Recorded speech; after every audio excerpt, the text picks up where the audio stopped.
जय श्री श्याम दोस्तों, आज की कहानियों में आपका स्वागत है। सावन मास महत्तम, चौथा अध्याय।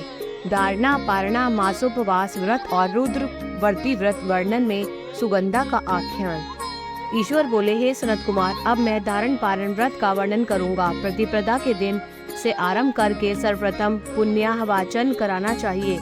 इसके बाद मेरी प्रसन्नता के लिए धारण पारण व्रत का संकल्प करना चाहिए। एक दिन धारण व्रत करें और दूसरे दिन पारण व्रत करें। धारण में उपवास तथा पारण में भोजन होता है। श्रावण मास के समाप्त होने पर सबसे पहले पुण्याहवाचन कराना चाहिए।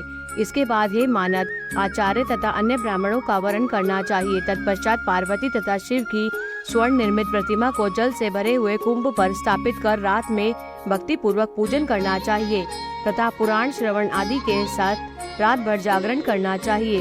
प्रातः काल अग्नि स्थापन करके विधि पूर्वक होम करना चाहिए।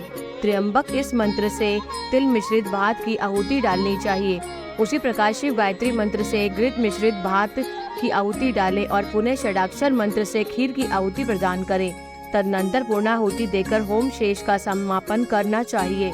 इसके बाद में ब्राह्मणों को भोजन कराना चाहिए तथा साथ ही आचार्य की पूजा करनी चाहिए। हे महाभाग, इस प्रकार से उद्यापन संपन्न करके मनुष्य ब्रह्म हत्या आदि पातकों से मुक्त हो जाता है।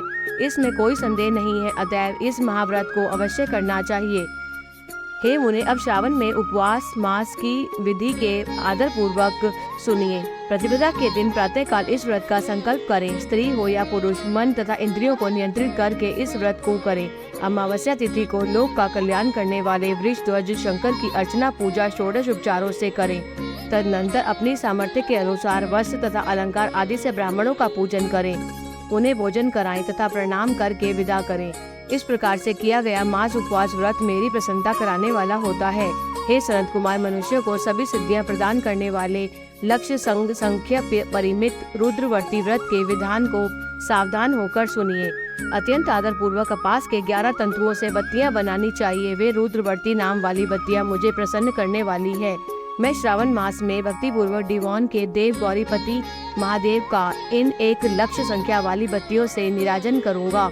इस प्रकार श्रावण मास के प्रथम दिन विधि पूर्वक संकल्प करके महीने भर प्रतिदिन शिवजी का पूजन कर 1000 बत्तियों से निराजन करें और अंतिम दिन 71,000 बत्तियों की से निराजन करें, अथवा प्रतिदिन 3000 बत्तियां आदर पूर्वक अर्पण करें और अंतिम दिन 13,000 बत्तियां समर्पित करें, अथवा एक ही दिन सभी 1,00,000 बत्तियों को मेरे समक्ष जलाएं।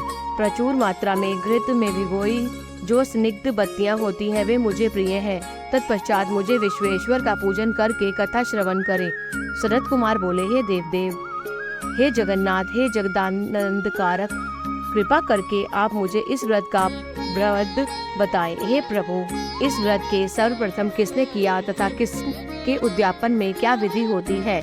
ईश्वर बोले, हे ब्रह्मपुत्र, व्रतों में उत्तम इस रुद्रवर्ती व्रत के विषय में सावधान होकर सुनिए। यह व्रत महापुण्यप्रद, सभी उपद्रवों का नाश करने वाला, प्रति तथा सौभाग्य देने वाला, पुत्र पौत्र समृद्धि प्रदान करने वाला, व्रत करने वाले के प्रति शंकर जी की प्रीति उत्पन्न करने वाला तथा परम पद शिवलोक को देने वाला है। तीनों लोकों में इस रुद्रवर्ती के समान कोई उत्तम व्रत नहीं है।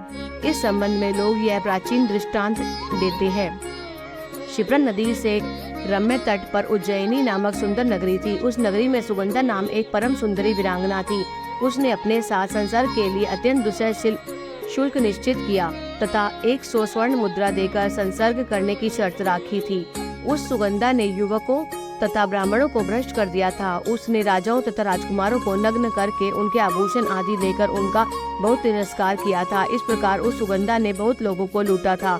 उसके शरीर की सुगंध से कोस भर का स्थान सुगंधित रहता था। वह पृथ्वी तल पर रूप, लावण्य और कांति की मानव निवास स्थली थी।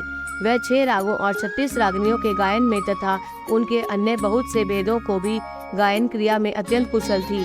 वह नृत्य में रंभा आदि देवांगनाओं को भी तिरस्कृत कर देती थी और अपने एक एक पग पर अपनी गति से हाथियों तथा हंसों का उपवास करती थी।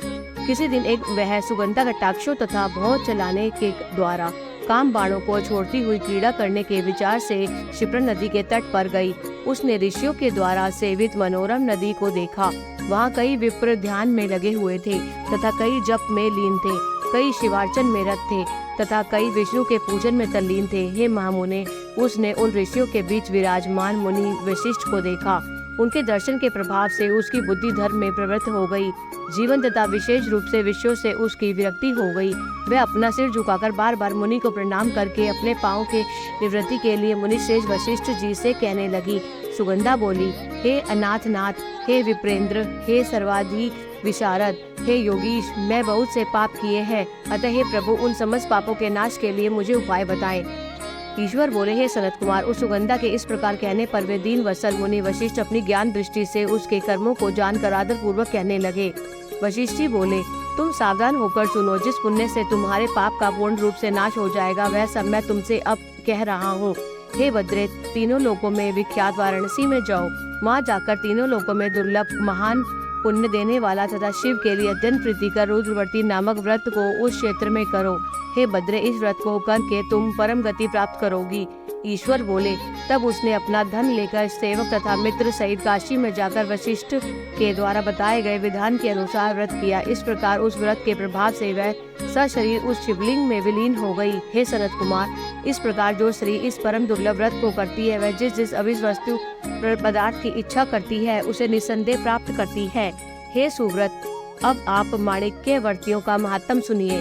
हे विप्रेंद्र, उन माणिक्यवर्तियों के व्रत से श्री मेरे अर्ध आसन की अधिकारिणी हो जाती है और महाप्रलय पर्यंत वह मेरे लिए प्रिय रहती है। अब मैं इस व्रत की संपूर्णता के लिए उद्यापन का विधान बताऊंगा। चांदी की बनी हुई नंदीश्वर की मूर्ति पर आसीन स्वर्णमय भगवान शिव की पार्वती सहित प्रतिमा को कलश पर स्थापित करना चाहिए और विधि के साथ पूजन करके रात्रि में जागरण करना चाहिए। इसके बाद प्रातःकाल नदी में निर्मल जल में विधि पूर्वक स्नान करके 11 ब्राह्मणों सहित आचार्य का वर्णन करना चाहिए। तत्पश्चात रुद्र सूक्त से अथवा गायत्री से अथवा मूल मंत्र से घृत खीर तथा बेलपत्रों का होम करना चाहिए। इसके बाद पूर्णाहुति होम करके आचार्य आदि की विधिवत पूजा करनी चाहिए तथा सपत्नी 11 उत्तम विप्रों को भोजन कराना चाहिए। हे सनत कुमार, जो स्त्री इस प्रकार से व्रत करती है वह समस्त पापों से मुक्त हो जाती है। तत्पश्चात विधान पूर्वक कथा सुनकर स्थापित की गई समस्त सामग्री ब्राह्मण को दे देनी चाहिए। इससे निश्चित रूप से 1000 अश्वमेघ यज्ञों का फल प्राप्त होता है। इस प्रकार श्री स्कंद पुराण के अंतर्गत ईश्वर सनत कुमार संवाद में श्रावण मास महात्म्य में धारणा पारणा मासोपवास रुद्रवर्ती कथन नामक चौथा अध्याय पूर्ण हुआ। जय श्री श्याम।